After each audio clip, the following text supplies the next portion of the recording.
All right, welcome to Campfire Chat. Josh Coursey, Muley Fanatic Foundation. Joining me this afternoon, Mike Schmid, Game Commissioner for the Wyoming Game and Fish Commission. Mike, thanks for taking some time. You bet, Josh. You bet. Mike, a little background on Mike with his role with the commission. He was appointed by the governor, Governor Meade at the time, March 1st, 2017, as a Game Commissioner for the Wyoming Game and Fish Commission. That's made up of 7 individuals from around the Cowboy State.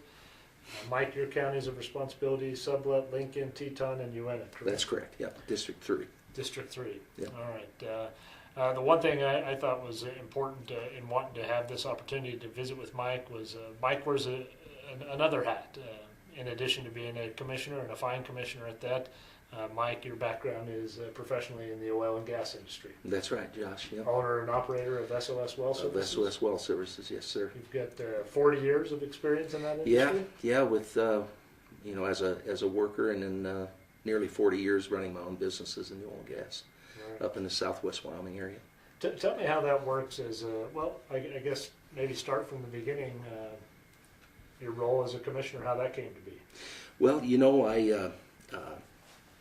back when Governor Friedenthal was in office, he stopped by the little town of LaBarge where I live, and he met with some of the citizens there, and we were talking about issues of the day. And I asked him, I said, what can we do? What can we do to help? I can't remember exactly what those issues were at the time, but my question to him was, what can we do to change or help this? And he looked me directly in the eye, and he said, get involved. And I never forgot that. Yeah. And at the time, great advice. And at the time, I was just too busy building a business, running the business. But as the years progressed, that thought stayed in my mind, and I've always had an interest in wildlife. I hunt, I fish. The reason I love Wyoming the way I do is because of the wildlife opportunities we have, and hunting and fishing opportunities. And I had made up my mind then that at some point in time, I'm going to try to help and get involved. And in 2017, when it came around where the commission post was up for a new commissioner for District 3 in Lincoln County, I threw my name in the hat. I'm not politically connected in any way. I've got to know a lot of people in those 4 counties over the years throughout my career in the oil and gas business. Contacted some of those bankers, mayors, business people. They wrote in letters. I wrote a letter to the governor, to each one of the senators, and sent it off, and here I am. And Governor Meade picked me. So not very much representation on the commission with a background in oil and gas. Not at the moment. No, there's not. Yeah. I think that bodes well, especially for Wyoming being a commodity-driven state like it is. Mm-hmm. Very valuable resources under our surface. We've got great resources above our surface, and you're able to juggle them both.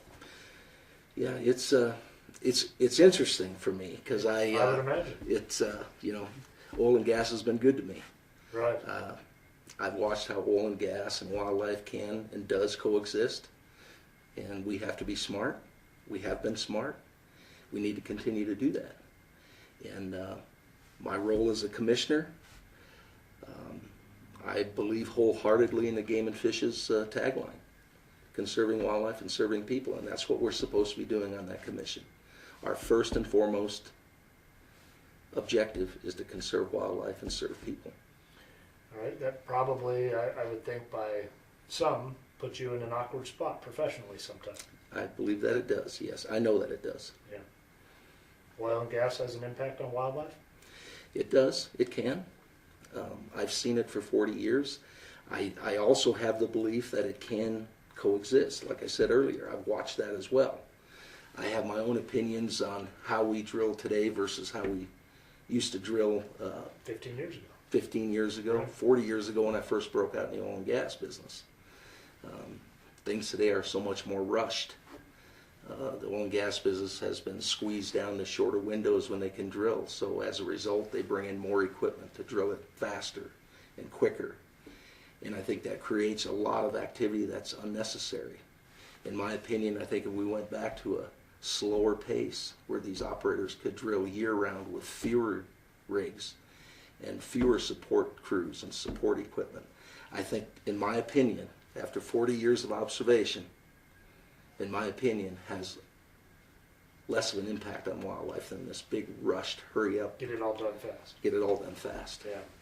Migration corridors, hot topic. Very hot topic. Yeah.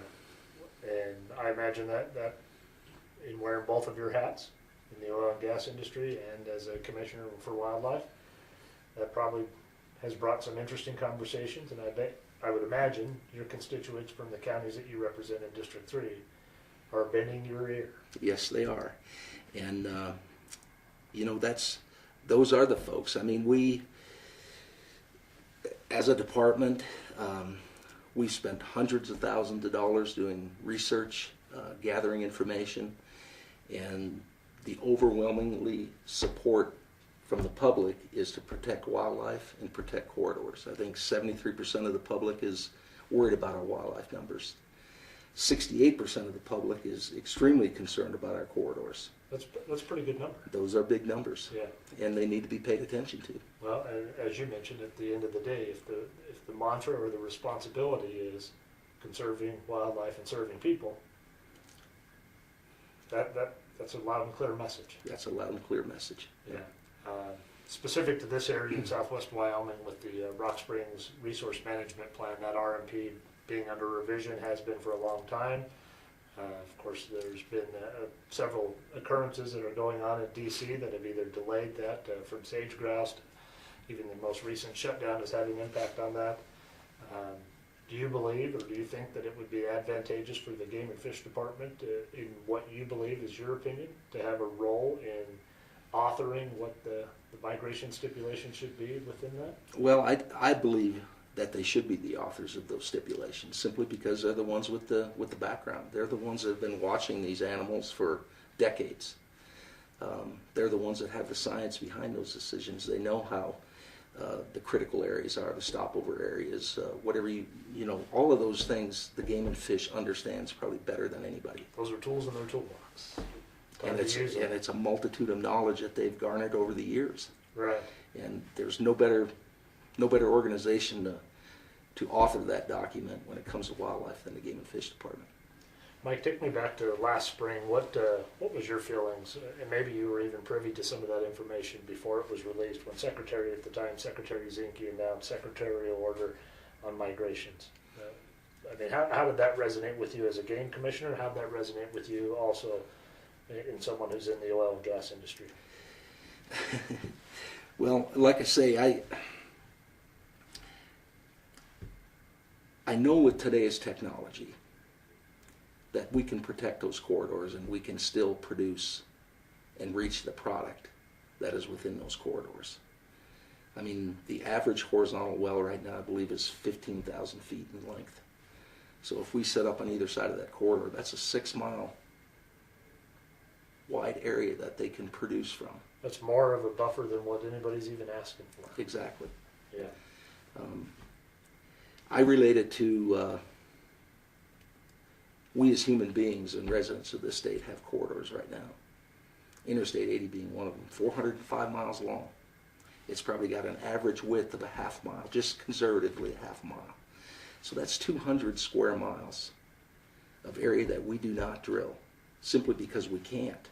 It's a human corridor. It's a human corridor. We can't drill it. But yet there are oil wells and gas wells from Evanston to Pine Bluffs. We're producing that product. We're pulling that product from underneath that interstate. No reason why we couldn't do that with the migration. No reason why we can't do it with the migration corridor. Right. How does that bode with fellow workers and constituents and colleagues that you have within the oil and gas industry? You know,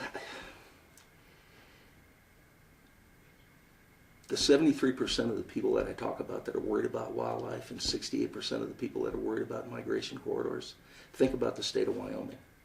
We are an extraction industry state, whether it's oil, gas, coal mines, petroleum mines, uranium when that was big. Probably the majority of those folks, and that's 68, 73%, are in those industries. Are in those industries. Right. That's why they're here. They love wildlife. They love Wyoming. That's why they're here. So yes, those people are concerned about these migration corridors.